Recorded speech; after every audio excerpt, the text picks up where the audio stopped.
Are you there? Teddy's not here. I was gonna tell him something about this guy.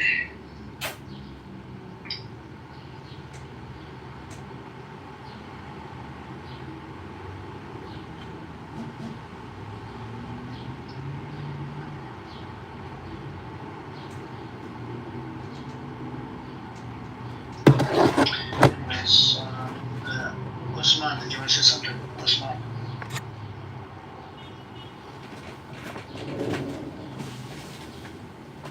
Has there been any more news?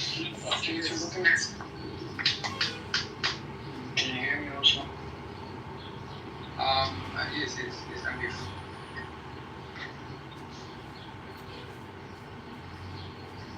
I said, when everybody on this group talking Israel, I think only Amir is Muslim, right? A lot of them are Muslims, so it doesn't matter, Muslim, non-Muslim. So I moved to the Palestinian people.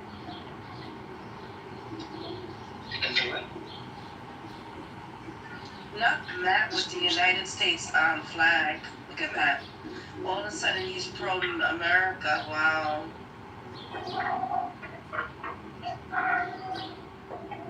America, Israel. Okay, can you come close to your mic? What are you trying to say? I just don't get it. What's your point? Osman, are you in like in Israel with the missiles flying above, or are you in Iran? What did you say? Where are you? Which side are you? My from, right? The country. Yeah. I'm from. I don't know where I'm from.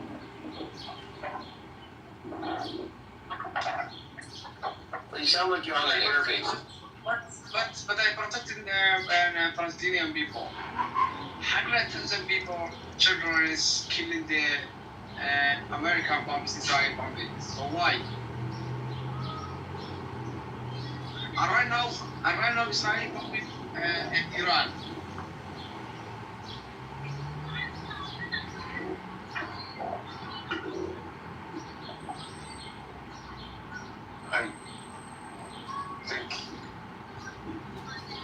There's something wrong here. I don't know what he's saying, man. I don't know what you're saying. Usman, it's good that you're good, man. There's no point. Is he he's having a fucking panic attack? Anyways, the new news that I looked at, the Sky News, it said it's a mainstream media. Usman, can you please mute up? Huh? Thank you, just stay muted. The mainstream media, which was Sky News, it said that Iran is claiming they shot down 2 fighter jets. Yeah. I don't know. We'll have to wait and see. Laughing at his shining Friday. Laughing at other people's misery.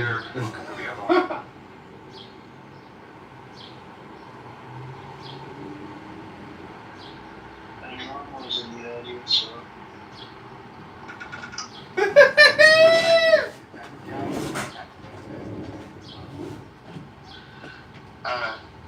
Yeah, it's pretty much.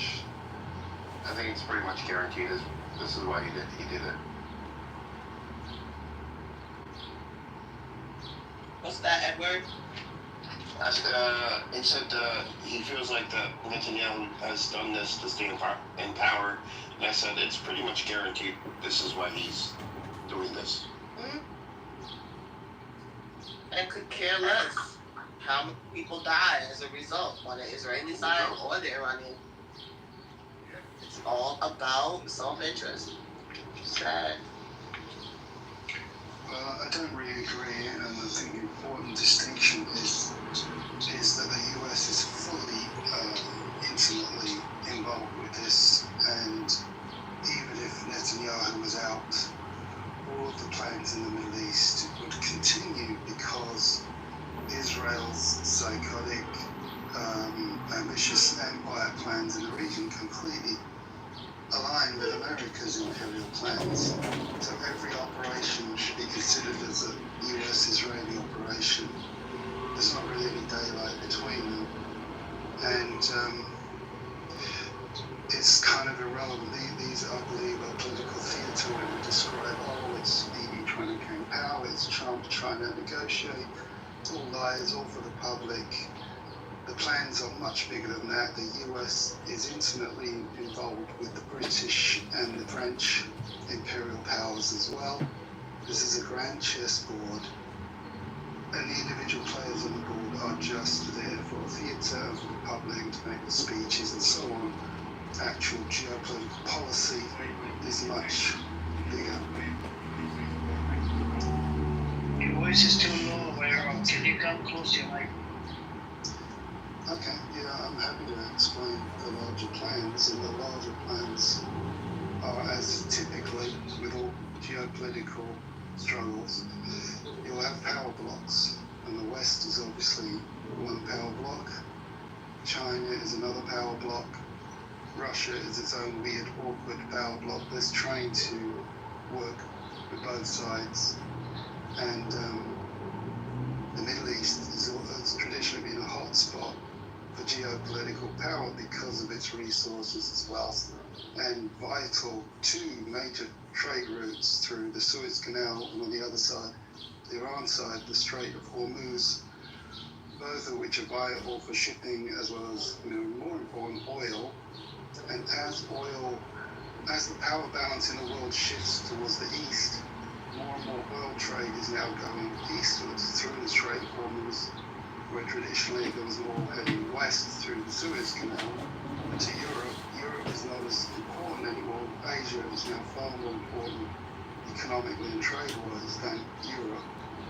And so there's a power dynamic happening behind the scenes. So it's a struggle for the West to maintain control over the Middle East and Africa for all of its resources and trade routes.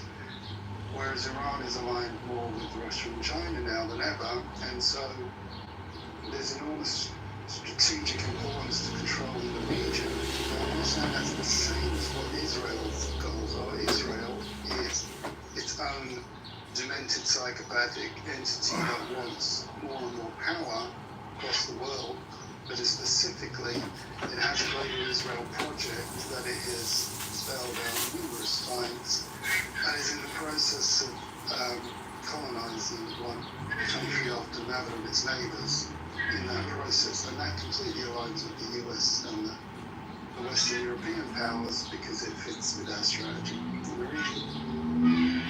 I couldn't agree more. That's actually a really great assessment, Rolf. I wish that people would see it. But do you feel like this could turn into a proxy war? We do see that Russia, China, Iranian alliance is on one end, and then we see the alliances between Israel and the U.S. strategically. And we also see that obviously a lot of times these superpowers tend to align with countries that may not be superpowers to weaken their opponent, like such as if Russia gets involved, which is very dangerous if that happened. I mean, we don't want to have, this is how wars become world wars. It would be in their interest, I guess, because they also know that this is going to be the U.S. Giving a lot of military aid. That would weaken that would actually limit how much military aid will go to Ukraine. Because yes, the U.S. has a military-industrial complex in play, but they don't have a limitless amount of weaponry. Do you think we could get there? That could happen? They would try to use it as proxies? I believe it already is effectively a proxy war, but it's a slow burn proxy war. The different levels of hot or cold war relate to the previous wars, including the Cold War. And so you have high level intensity wars like World War II or perhaps Vietnam, but you have low intensity conflicts as well. And the Middle East has been a perpetual slow burn, low intensity conflict that represents the opposing powers behind the scenes. I think personally that will continue. I don't think Russia or China is willing to get directly involved in an actual major war taking place in Iran. I think they're going to leave it to Iran to fend for themselves for the most part. I believe they are already providing military, technology, and financial support behind the scenes, but I don't think they're going to step in significantly. Russia previously had told the West Syria was a kind of a Stalingrad, but that was maybe a decade ago. When Israel took over Syria last year, Russia literally didn't lift a finger, they just let it happen, didn't do anything. And so the map has changed a bit. Even though the power dynamic is shifting towards China, Russia is not enough of a military superpower to challenge the US directly. That's why it can handle a proxy war in Ukraine as a low burn, prolonged war of attrition, but it can't go head to head with the US in a direct battle. Which I agree with, but can I just add this little assertion here? Of course, it's not going to be this obvious. It's going to be very behind the scenes. Like, I believe China is the #1 customer for the oil that Iran produces.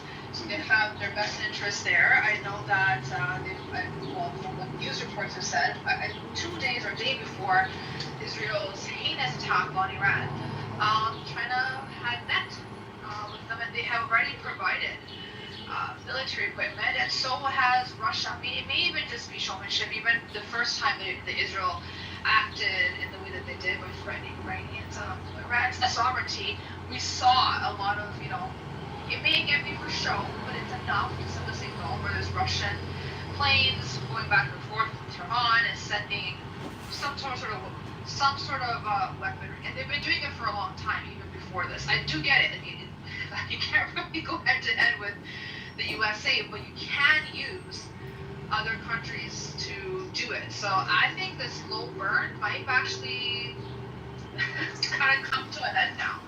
It may actually get severely worse, and it may not be as long. Well, I think it will get worse no matter what in the immediate short term. Not from neither side, I think it's going to be terrible for all sides initially, and I'm not relishing it whatsoever. I think it's going to be awful.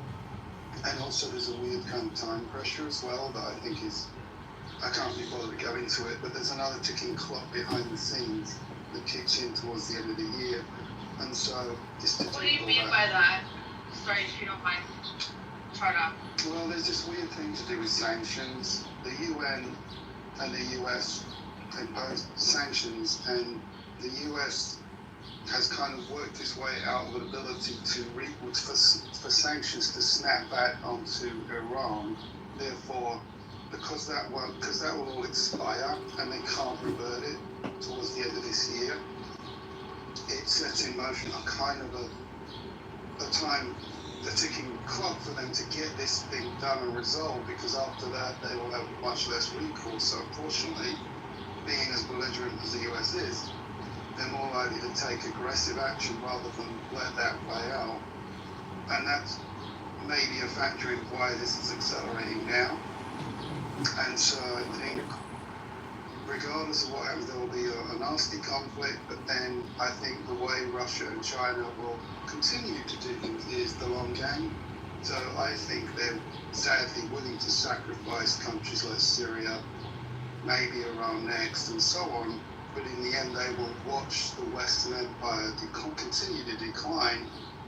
And I think they will want to work behind the scenes and within countries like Saudi and so on to try and gradually shift the economic alliances towards China and so on, and see if they can eventually reset the world a little bit or balance it more in the long run. We know that Western power is reducing in Africa, and as those nations become more independent and more aligned with Russia and China, that all the global shift is happening. So I think they're counting on that more than trying to take aggressive action.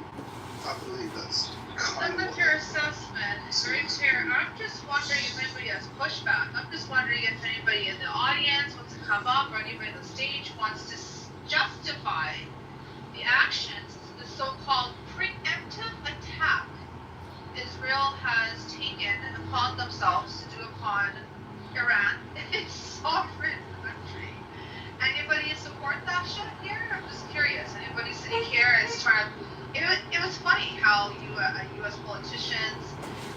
Germany and the UK had the audacity to say Israel has the right to defend themselves. But in this case, Israel was the outright aggressor. They said, we're praying for Israel. Is it that they're afraid that Iran has the ability to cause serious damage in Israel, that they're praying for them? I'm just curious. I'm very curious. These double standards that we have in our Western nations. Anybody want to defend it here? I see a lot of our dear Zionists of them. I can't hear you. Yeah. You're breaking up. Yeah.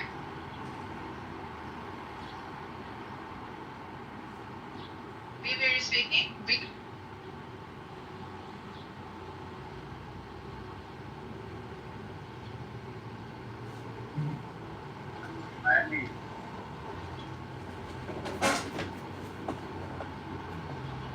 What's up, Brandon?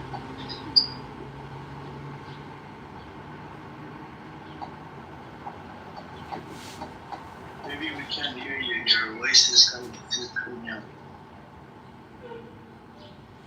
I think it's your Bluetooth, baby. I mean, Ace, I can try to see from Western point of view. It's totally stupid, this kind of attacks. This is a last resort attack kind of thing, so I'm not defending it. It's completely ridiculous, but I can try to understand why West, like European countries specifically, are kind of supporting it. It's not kind of. It's not kind of. They are. You know what really annoys me? There's been news articles since 1990 that have been saying Iran is 5 years away from nuclear power, 5 years away, 3 years away. This has been going on since 1990. Okay, and then if there was a peace talk, there was actually a talk scheduled for Sunday between the USA and Iran. So maybe there was some progress made behind the scenes that Israel heard, and they just wanted to again debunk, destroy any peace. So let's just do this heinous attack. So I don't see the Western perspective. I mean, unless they're trying to just So I can try to explain it to you. So you have to look at the geography of Iran. So Iran, is a land between two seas. On the bottom is the Persian Gulf. We understand the trade routes. Yeah, I get that, but so if you go back to Second World War, the whole war, I could say, was on this land. And the first resolution of the United Nations, after the war was finished, the first resolution was everybody should get out of this land. So I would claim it's the most critical land in the world, the strategic land, and it's very important what side this land politically aligns with.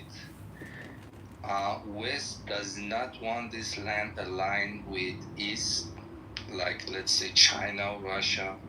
are you saying strategically in terms of trade routes?